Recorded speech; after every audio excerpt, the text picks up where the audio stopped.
The first stock I want to talk about today is Allied Properties, REIT, ticker symbol AP.UN.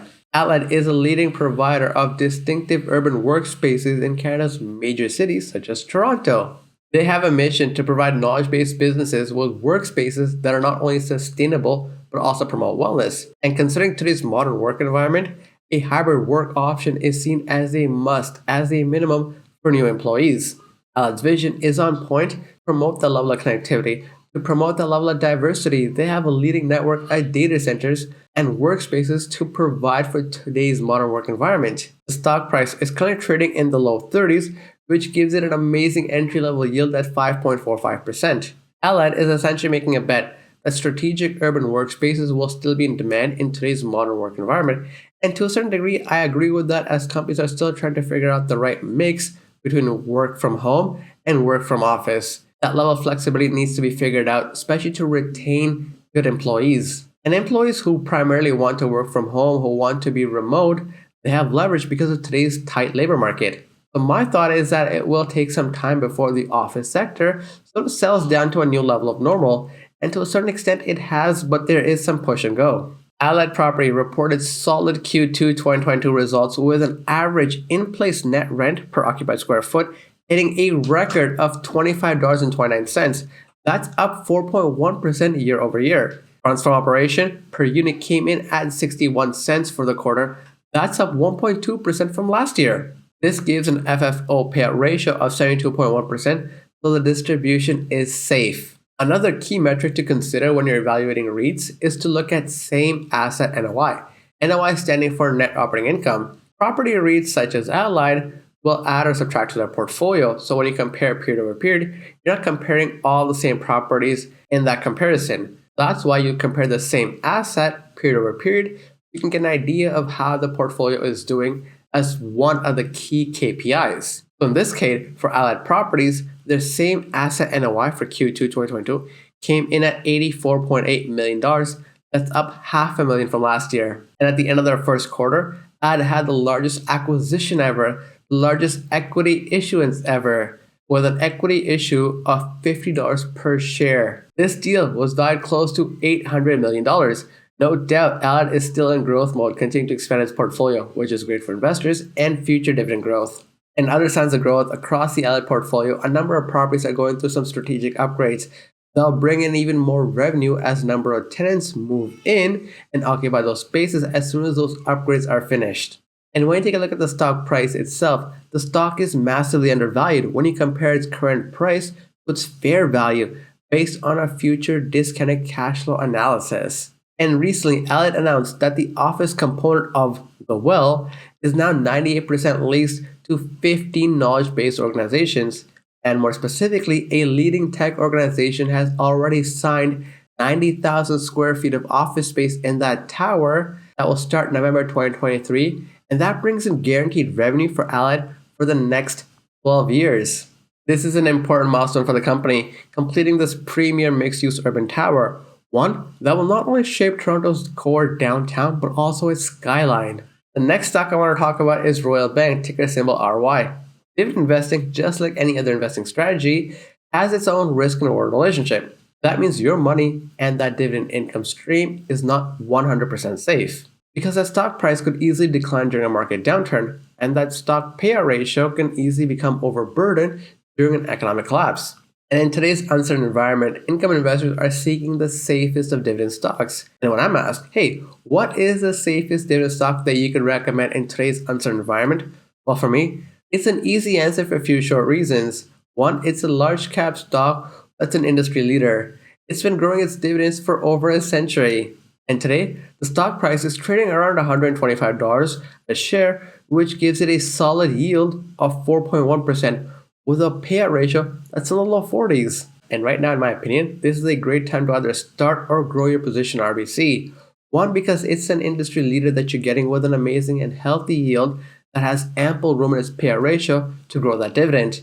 And it's also 44% undervalued, especially when you compare that stock price of $125 to its projected fair value of $226. Those are just some of the few short reasons why RBC is such an easy pick for a safe dividend stock. And with growth stocks, the problem is if there are no profits to be made, then hanging on to that growth stock or to that growth story, it's hard to justify. And that's why many investors who have been burned by the lack of growth stocks eventually find their way to either ETFs or dividend investing. And the beauty with dividend payers is that you get paid to wait in cash. And that's why investors should stick with resilient stocks that have a solid balance sheet and a rising earnings trajectory. And sure, a coming recession could weigh heavily on these financial results. But look at it another way. An upcoming recession may prove to be mild, and these corporate earnings maybe just hit a speed bump at the most. And if you take a look at the bank's Q3 2022 earnings, we can see that yes, revenue is down 5% year over year, coming in at just over $12.1 billion. Net income is also down 17% year over year, coming just shy of $3.6 billion. And that's mainly impacted by the bank building a larger reserve for loan loss provisions because of all the rate hikes that we're seeing.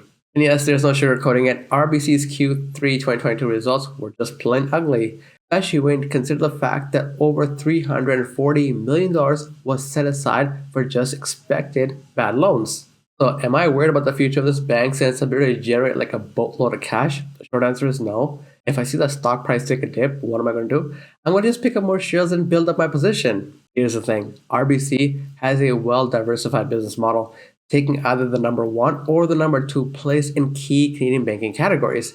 It has multiple fintechs powering the next generation of growth under its wings. And if you take a look even deeper, it has a diversified US strategy, a strong balance sheet, and a premium return on equity. This is Canada's largest bank, and sure, a talk of an incoming recession will make everyone nervous. A lot of investors jittery about, hey, is this the right time to invest or not? Or am I just better off holding cash? But here's the thing when it comes to talk about either predicting a recession or talk about the timing of a recession.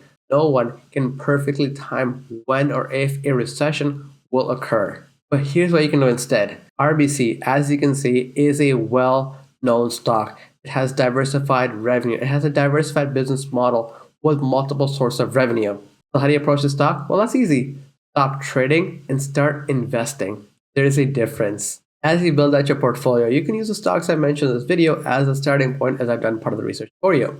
Now, if you want to get hands-on and want to learn about data science and algorithmic trading, I've partnered up with LumiWealth so you can learn the fundamentals of data science and how to apply this to the world of finance to not only help you in your career, but also with your investing. You can choose a self-directed plan and learn at your own pace with a full suite of instructional videos and sample code. Or you can enroll in live classes with experienced instructors, allowing you to interact with other students and the instructors themselves. And the real cool part is that you learn the fundamentals of data science. That allows you to learn how to backtest an investing strategy using historical data and see how your investing strategy would have performed. Now, this course isn't for everybody, as most of you watching this video would find it much easier to just pick ETFs that track the broad market. But if you're interested in learning the world of finance at a much deeper level, maybe even beating the market through data modeling, this is something to check out. Thanks to LumiWealth for sponsoring today's video. If you are interested in the algorithmic trading course, make sure to check out the first link in the description below. The next stock I want to talk about is Bell Canada, ticker symbol BCE. Bell is one of the most dominant players in Canada's telecom market, and it's an easy choice, especially when you take a look at their fat dividends. This is a $60 billion media and telecom giant that pays a dividend yield around 5.6%, with the stock price trading around $65 a share. Bell's making a ton of investments in its connectivity and its reliability and its fiber footprint expansion. Investors all around should be super excited about its business performance. And recently, the company delivered strong Q2 performance across all Bell growth service areas. They reported close to 111,000 total net new postpaid and prepaid mobile phone subscribers.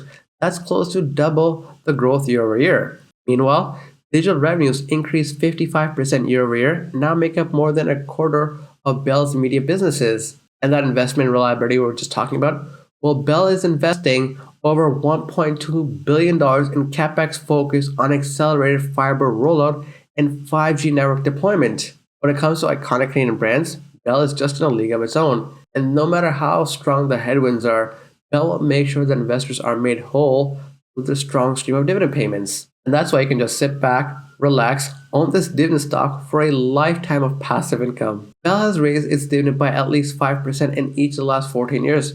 Talk about consistency. And management is expecting their free cash flow to increase by around 2 to 10% in 2022. That means more dividend raises are to come in 2023. Let's face it, Bell is just a good stock to own, especially in an era of high inflation, because what will Bell do? Well, they will just raise their prices on their mobile plans or add an extra fee or some sort of other connection fee to make even more revenue. That revenue ultimately ends up in the hands of shareholders for dividends. And here's a fun fact. If you had invested $10,000 in Bell Canada 25 years ago, that would be worth a cool $195,000 today with dividends reinvested. And I can easily see myself owning this stock for the next 25 years. And there's just not many stocks out there I would say this for. If you have room in your TFSA, I will say go ahead and supercharge your TFSA by owning this stock. By focusing your time and energy on dividend growth stocks and by regularly reinvesting those dividends, you can easily multiply your TFSA. The company just flat out dominates Canada's wireless and broadband market, and Canada's telecom industry, as you may know, is an oligopoly. 90% of the market is owned by just 3 players. That means the revenues, the generation of growth is pretty much secured in Canada for the years to come. And as I said before, that profit that is going to keep growing as this oligopoly is still intact will just end up in the hands of investors as dividends. So that means you can expect a raise from Bell Canada in terms of dividends around the 2 to 5% range. And on top of that, investors can expect that the government of Canada will expand the TFSA by at least $6,000 every year or on the basis of CPI. That means your TFSA plus Bell, well, that's a very strong combination. The fourth stock I'm going to talk about is Empire Limited, ticker symbol EMP.A. Empire is one of the biggest names when it comes to food retail in Canada. It operates multiple banners across the country with over 1,600 locations, including Sobeys, Safeway, Foodland, Freshco, Farm Boy, and Longo's, just to name a few. This is a $10 billion food retail giant with a stock price around $30 a share and a dividend yield just under 2%.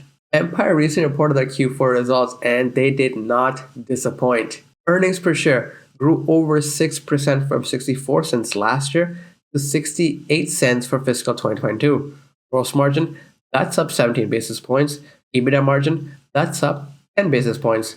And they also announced a new loyalty program to drive even more value for its customer base. The company's e-commerce sales grew by 12% year over year, which is primarily driven by the continued growth of Voila and their acquisition of Grocery Gateway. And thanks to the ever-growing stream of free cash flow, they recently upped their dividend by a monster 10%, which I'm sure will make many dividend growth investors super happy.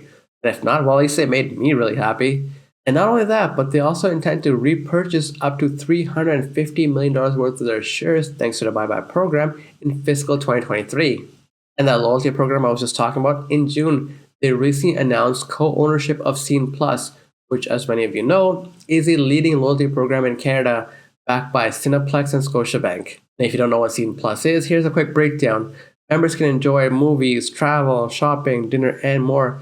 The program currently has over 10 million members. And this is pretty much in direct competition with another well-known Canadian loyalty program known as PC Points, which is also backed by another giant food retailer. And honestly, this is just an amazing move for Empire because loyalty programs, having a good value loyalty program is such a key differentiator in today's competitive market. For example, with Scene+, you can now earn points on banking with Scotiabank. When you go out for movies, you can earn points with Cineplex. And now when you go get groceries, that means even more points. And when you take a look at the stock's fundamentals, such as its payout ratio, it is only around 21%. That means most of its earnings from the business are being reinvested to further grow operations. Overall, I'm honestly just very pleased with Empire's performance. This is a stock that I'm going to continue holding on for the long term. And when there's dips, I'm just going to pick up even more. Specifically, I like the fact that the company is reinvesting a large portion of its profits back into its business at a high rate of return. And that's why you're seeing such substantial growth in its operations. Because management is making the smart and the right decisions to grow the business. Because when we invest, we're generally looking for stocks that will outperform the market average. And in my experience, picking the right stocks will give your wealth a significant boost. The last stock I want to talk about today is Granite REIT, ticker symbol GRT.UN. The stock market recently has been on a crazy roller coaster where 1 month it's up, the next month it's down, and the labor environment is super tight right now. Unemployment is an all-time low. And at the same time, inflation is running sky high, and the Feds won't stop raising rates until they tame inflation, which could take up until early next year. And this is why if you buy certain stocks in bulk and the market may be full of those opportunities, One of those opportunities for me right now is Granite REIT. Why? Because large cities like Toronto, Vancouver, Montreal have sky-high demand for industrial warehouse spaces and storage facilities. In fact, the demand is so high right now, and this market is so tight that the vacancy for these industrial complexes is around 1.6%. And that's why investors who are looking for that safety, for that security from one of the best stocks on the TSX is Granite, because it focuses specifically on the sector. The stock is currently trading around $76 a share with a dividend yield of 4%. Granite REIT is one of the top TSX stocks in the industrial space, growing through acquisitions again and again. And as you may or may not know by now, earning passive income from Canadian real estate is not as easy as it seems, especially if you're trying to buy an investment property for rental income, or a commercial property for rental income, or maybe a vacation rental. There's just a lot of work involved in generating passive income from real estate. And that's why REITs are such an amazing way to earn yourself relatively easy passive income from real estate. And the best part is, these REITs pay on a monthly basis. That means you get your fair share of those rental payments from worldwide distribution centers, worldwide storage facilities from Granite on a monthly basis. Honestly, this is just a great way for you to be a true passive landlord and help yourselves to capital appreciation and income returns on a monthly basis. Taking a deeper dive into Granite's portfolio, they own large, diverse portfolio of logistics, manufacturing, and industrial properties across North America and Europe. And given the straight-up demand for e-commerce and just storage facilities, that's why Granite has seen so much demand for its robust portfolio of properties. And it's a very massive portfolio. Just take a look. It has 127 income-generating properties worth close to $8.6 billion. And the properties are rented by some of the most well-known and recognized brands in the world. I'm talking Amazon, I'm talking Walmart, I'm talking Magna, and this list just goes on. Granite just has a very strong management team. They have a very strong balance sheet that's been allowing it to fuel its acquisitions over and over again. And its portfolio of properties has massively grown since 2011, creating tremendous value for its shareholders. And looking to the future, I'm sure it will continue growing. It will continue delivering value to its investors, just like it has always done. And this year alone, Granite is expecting to grow their FFO, which stands for Funds from Operations. By the way, this is a key measure of profitability and cash flow, especially when you're evaluating REITs.